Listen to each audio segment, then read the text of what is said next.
is double dipping at a party ever acceptable? Yeah, when I do it. Yeah? Not when you do it. Fair. I think I've just been called out.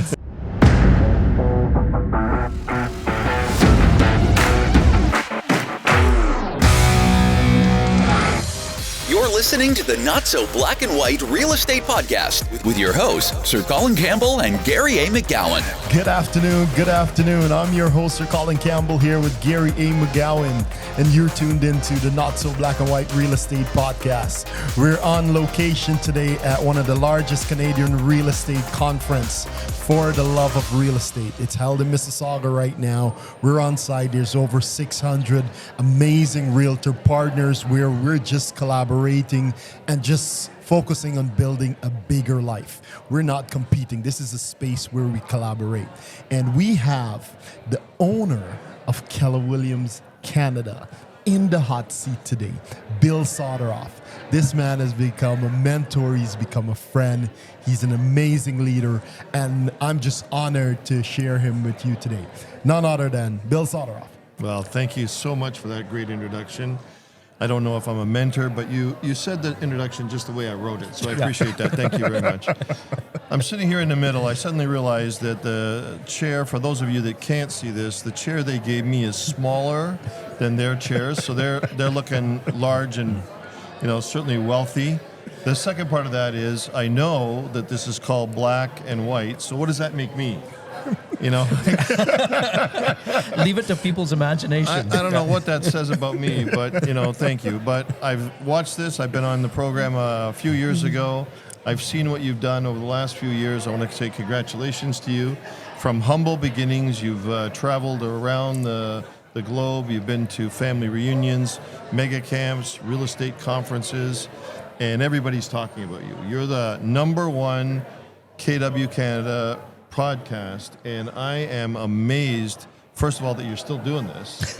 That's surprising to me. Yes. That a little known fact, you guys roomed together last night. Yes. So I'm still having a few nightmares about the spooning conversations we had in the restaurant. And then the last part is that you're set up here at this conference. I think somewhere around 600, 700, 800 people are here. And this is a magnet for people to come to see you. And what you've done is seriously now set a standard of excellence that so many other people are going to have to live up to. So for me to be here today, thank you. Appreciate it very much. Humbled. Usually I have a good wisecrack in there, but very humble. Thank you, Bill. Thank you. We can take this in so many different directions. Let's start a little bit about, we're going to get to there's a great opportunity with it, not let alone KW, but in real estate itself, especially after the last few years and so forth. But you have a really, really intriguing background, which has allowed you to do some amazing things around the world. Share with us a little bit. He's laughing. That's okay. Share with us a little bit of some of the things that you are seeing and overseeing and helping grow outside of Canada. Well, I appreciate you saying that very much. I feel like I'm a very blessed man. First of all, I'm very thankful for a wonderful wife and family that support me and allow me to do some of the things that I like to do. Colin and his family know my wife very well. I phone and talk to my wife at 9 o'clock at night, and Colin's brother is usually standing in my house someplace, so it's a little too close. Yeah. But the real fact is that I'm a blessed man because I get to do things. There's an old saying that says if you work at some place that you love and you have a passion, you're really not working at all. And that's how I feel is I do this 7 days a week, 365 days a year. I'm going to say something about that 65 in a second.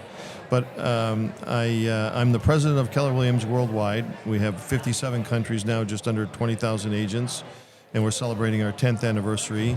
I have a team of 11 people based in Austin, Texas, that look after countries that are now on every continent except Greenland and Antarctica. We're really proud that around the globe, our culture of Keller Williams, our systems, models, training, education, and technology is very similar. If you walked into a market center in any one of our countries, you would be very familiar with what's happening with a local flair of supporting customers and clients locally. The second part of that is that what Gary Keller created 40 years ago, we're trying to extrapolate and go to the next 40 years in different marketplaces around the world. And that's a good challenge because, as you know, there's economic and political difficulties that are occurring in the country, around the world. And then, of course, social problems and social media exacerbate everything. So around the world, we really see ourselves as pioneers in doing things for the next 20 years for real estate. The second part is what Colin mentioned, is that a few years ago, I became the regional operating partner for Keller Williams Canada. And that is the dream job that I've had. I was born in Canada. I served in the military. The preparation for my job, I was smiling when you said that. Preparation for my job is that I graduated from the University of Western Ontario. I became an archaeologist. That had great preparation for real estate. I worked for a paper company and sold toilet paper. Great preparation for real estate franchising. And then I found an opportunity to be a businessman. I moved to the United States 30 years ago, and I've lived in 7 countries.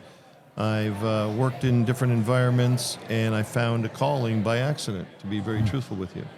I still love archaeology. I still love history. I'm not the best accountant on the planet. I got to be honest with you. I recognized after a year that was not my calling. I have a really good phrase that I tell people. Whenever I go to a bank or I meet accountants or finance people, they always tell me how they can count my money. They do spreadsheets, they have amortization tables, they show me how they can count the money into nickels, dimes, pennies, quarters. They can divide it and amortize it over 20 years. They can do all kinds of different things. They can never tell me how the money gets in the bag.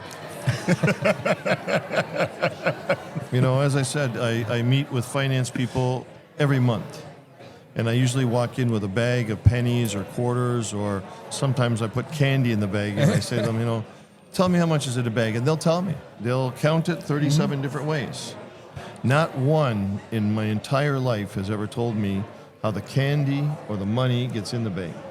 What I rely on is people like us, people in this room, who are able to fashion and construct transactions so that it helps people. And that's been my life's calling, is to be able to be with real estate agents and help them do what they do, because we help our customers and clients.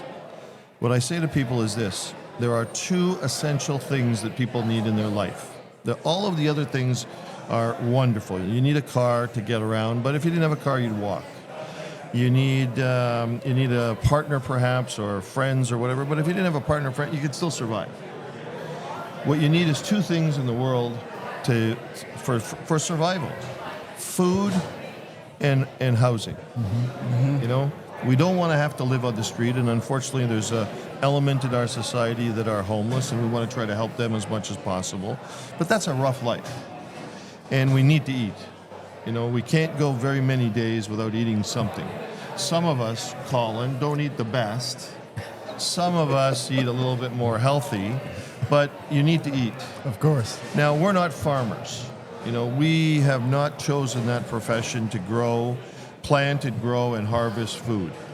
But we have chosen a profession that helps every family across Canada and around the world with an essential service to keep their families safe.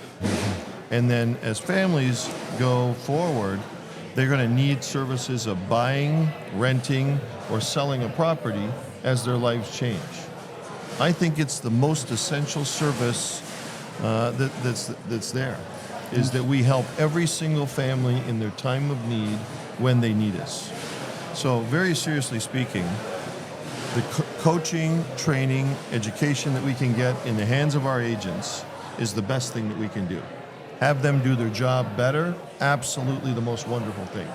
Now that's a little bit selfish, because what I want in life is I want more Keller Williams countries, I want more Keller Williams market centers, I want more Keller Williams agents, and I want more Keller Williams transactions, and I want happier customers across the world. So all those fit into that category of what can we do to help people all the way along the way. No, I didn't learn that as an archaeologist. I didn't learn that as my first year as an accountant. I didn't learn that along the way. I had wonderful mentors that helped me. They gave me guidance, and they gave me information, and they shared their life with me, and I saw a path. I will be very honest with you. It wasn't until 10 years ago that I met Gary Keller that I realized that a lot of the sayings that he had, a lot of the coaching that he was giving me, and a lot of the culture at Keller Williams fit in with what I was doing. And so I don't want this to be a commercial, but I want this to be a validation. Find the profession that you feel comfortable in.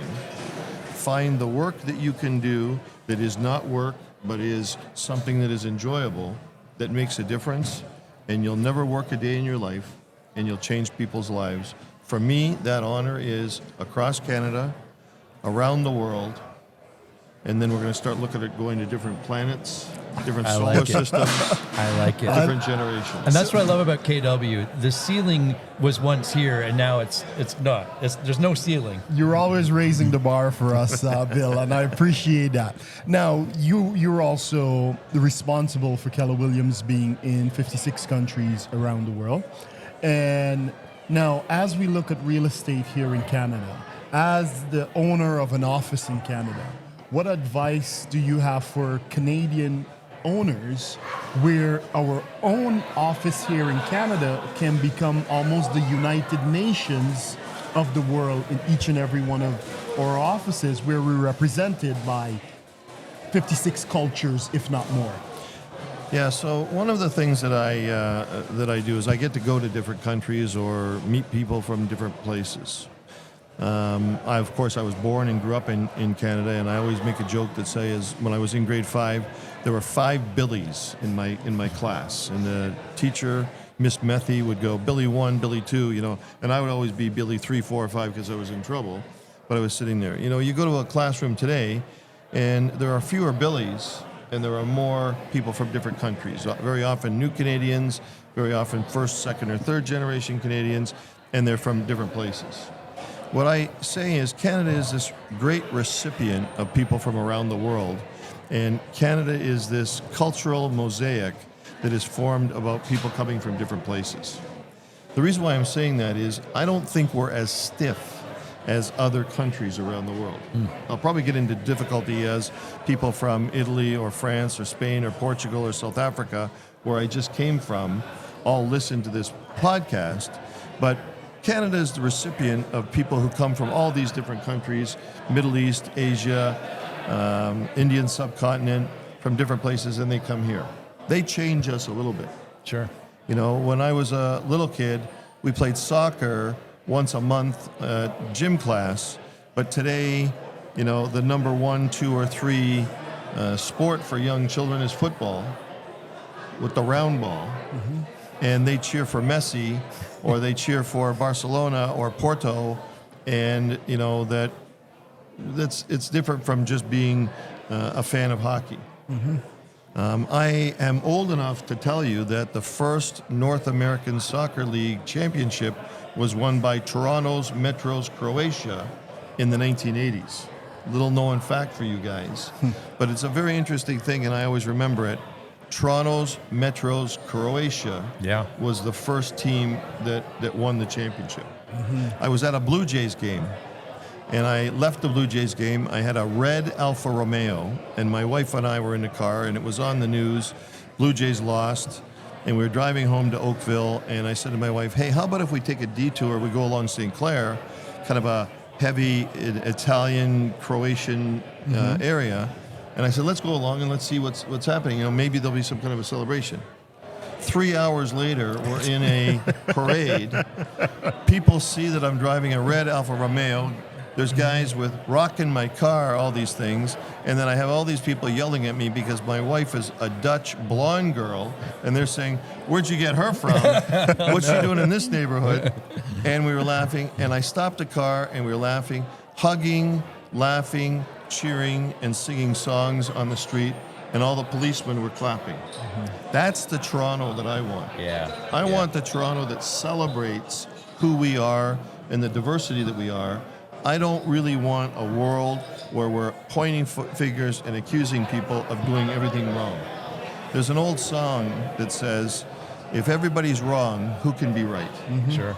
And that's kind of the thing that's happening. Yeah. Going back to your question, I take a look at the opportunities that are around for Canada and around the world for different things. I think that the training and education that we have in owning and operating a market center in Canada, or MAOs, market center, large market center agents that can do things, that can spread around the world, because I believe that we have a very good culture and we can do things in Canada and share this with everyone. One of the interesting things is we've been at this coaching training session today, and we got very reliant on the MLS over the years. And that's a very controversial topic in the United States and around the world right now, MLS. And there was this feeling that all you had to do was put your property for sale on the MLS, and it would sell in an hour, a day, a year, a week. What we learned today, and we listened to the agents and the top agents speaking, they're going back to the traditional methods of meeting people, contacting people, knocking on doors, and farming their marketplaces. Social media has been a bit of a distraction because there's a lot of people that are taking their own photos and sending that out, but it doesn't really help the homeowner that much. And you still have to stage, and you still have to help people. And the reason why I'm saying all these things is that the more we get back to basics and teach that to different people around the world, we can learn how to do that more efficiently. What I tell people around the world is this: since 1066, people have been buying and selling property in England. How did they do that without an MLS? And strangely enough, efficiently. So we can learn from some of those things as time goes forward to remember that technology can help and assist us, but this is a people business. And why do people buy and sell properties? They buy and sell properties because they want to move out of their parents' basement, or their parents want them to move out of their basement.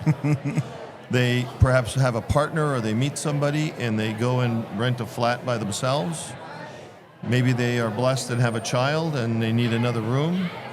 And then they have 2 or 3 children, or they have 1 or 2 roommates, or something happens, but it's a circumstantial change. And as life goes on, hopefully you have a little bit of money that you're able to do things and you want to move up, or something happens in your life and you want to move down.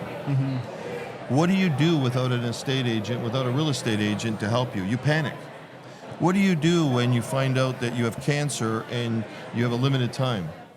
What does that woman, man, or whoever do when their partner dies, and after 45 years they now find themselves by themselves?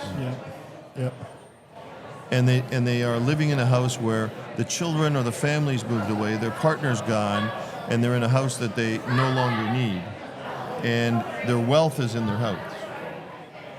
What they do is they look at the person who is going to give them the most advice possible to help them buy, sell, or rent a property when they need somebody the most. Now, the interesting thing that I've heard over my career, now a little bit more than 31 years in the real estate industry, I've heard that real estate agents are not valued. I heard that this is a lousy business, that they're not very educated, that, real estate agents, thank God that there's, used car salesmen, because there has to be somebody lower than you guys on. The answer is each one of those people that I've just mentioned has great value. Of course. And I believe that the real estate agent that helps people buy and sell the most important thing in their house is the most valued confidant of anybody that you can find. The value that we bring is incalculable. Of course. And I think the second part of that is that concept of having a realtor for life, or an estate agent for life, or a customer for life is not such an unusual thing, because getting to know somebody for a long period of time and knowing their family and understanding them gives them confidence. The doctor that gave birth to me, the doctor that gave birth to my sister and my brother, was also there when my first child was born. And he said to me, Bill, I'm retired now. And I said, Dr. Golden, you brought me into the world, you took care of my family, I need you here for my children. And his career spanned 45 or 50 years. And there were certainly more advances in medical technology, and there was more people. But his hand of calmness calmed me. And that's the way I see us doing our business with different people, is the longer we're in business, the more we can help people, we have that hand of calmness that can help people. Does that make sense to you? Oh, Well said. absolutely. Well said. And you've summed up so many things there. And I'm going to end with a few questions of rapid fire. But one of the things that you described was that party, if you will, on St. Clair Street. I'll go back to that, right? And what to me, what you described as, if I may, you described what you would love a KW brokerage to be like. That's the culture of not only happiness, but culture of giving and enjoying each other's company. Is that right? That's very true. Yeah. You know, I want to be in a situation in our market centers where we help each other. When somebody has a success, we all have a success. Yes. When somebody's having difficulty, there's a hand that can reach out and help and assist. Sometimes, you know, we use this term loosely, family. But, you know, when you see your family, and this is a little bit of a joke, sometimes when I see my family, I don't always smile. But when you see your family, you get that little boost of adrenaline, or there's an endorphin that comes along and you feel good. What I want to create is that sense of community in our market centers that help our agents help each other. I want to have a community, a city, a country, when there's a success, everybody cheers. And I want everybody to participate in that. I always do remember that championship win, going down the street and having, I think there was 30, 40, 50, or 1,000 people, and they were all hugging, smiling, and cheering. I didn't live in the community. I was driving through. I didn't know anybody. They didn't know me, but they were so happy. And that's what I would love to see. Unfortunately, in the world, we've gotten to this point where I don't know of a country in the world that loves their government. I don't know of a country in the world that is happy with their situation right now. What I do know is that we can create that environment with our family in our home, and we can create that environment within our market centers at Keller Williams, and it's the responsibility of the OPs, team leaders, and MCAs, and agents to participate. It's the responsibility of you guys doing this and being able to spread the word to different people. This is the kind of thing that we're going to strive for. Now, it doesn't always happen overnight. You have to work at it. The reason why they call it work is because it's work. It doesn't just happen automatically. But in the situation that we're going through right now, I think we have some of those things in reach, and we can do things to make a difference for people in their lives. The last thing I'm going to say about this topic and let you know is you really have to get to know people, because you just don't know what's happening in their world behind the screen. Are their children sick? Are they having difficulty in school? Are they not feeling well? Are they getting older? Did they stumble? Do they have financial difficulties? You know, what are all the things that are behind the screen that you don't know? They come to you and just ask you a question, or you just come to them and ask them a question. But the importance of knowing somebody is really important, because you know who they are, where they want to go to, and what you can do to help them get to that destination. As you get to know people, familiarity breeds a familiar opportunity to help somebody. If we stay strangers in our own country, in our own workplace, in our own families, then we stay strangers. And strangers, that word, strange, is not the best. Right? That's why we use the word family. What I wouldn't do to help you, what you wouldn't do to help me. Sometimes you guys drive me crazy. But on the other hand, family does. That's what family does. That's exactly what I was going to say. That's what family does. Awesome. Okay, I do have a few more questions as we wrap up here. And we've been asking these questions to all of our guests today. They may be a little bit unserious, but we'll get to know the real Bill Soteroff, I feel. Yes. And just say the first thing that comes to mind is usually the best answer. I'm ready. All right. Little music to set the vibe. Bill, what's something easy? What's your favorite season of the year? Summer. Excellent. Okay. Is it wrong for a vegetarian to eat animal crackers? No. Like I said, first thing comes to mind. First celebrity crush. Dave Keon. Makes sense to me. Toronto Maple Leaf fan. You've traveled the world, Bill, but what is their most favorite place to travel to? Oro Medante. Oh, attaboy. I set them up, my friends. I set them up. Favorite junk food? Oh, that's a problem. That's not one word. I'm a junk food fanatic. I love that. I'm going to go potato chips, Cheetos, cheesies, anything that's not healthy for me, anything that I have to sneak and don't let my family see. If I'm in a hotel room, traveling someplace, and it's 10 or 11 o'clock at night, I'm a cheesies guy. Cheesies guy. All right. Speaking of food, is double dipping at a party ever acceptable? Yeah, when I do it. Yeah? Not when you do it. Fair. I think I've just been called out. Last question, and this is important to Colin's relationship with you, if you will. You got one choice: The Godfather or Star Wars? Star Wars. Okay. He's being deleted.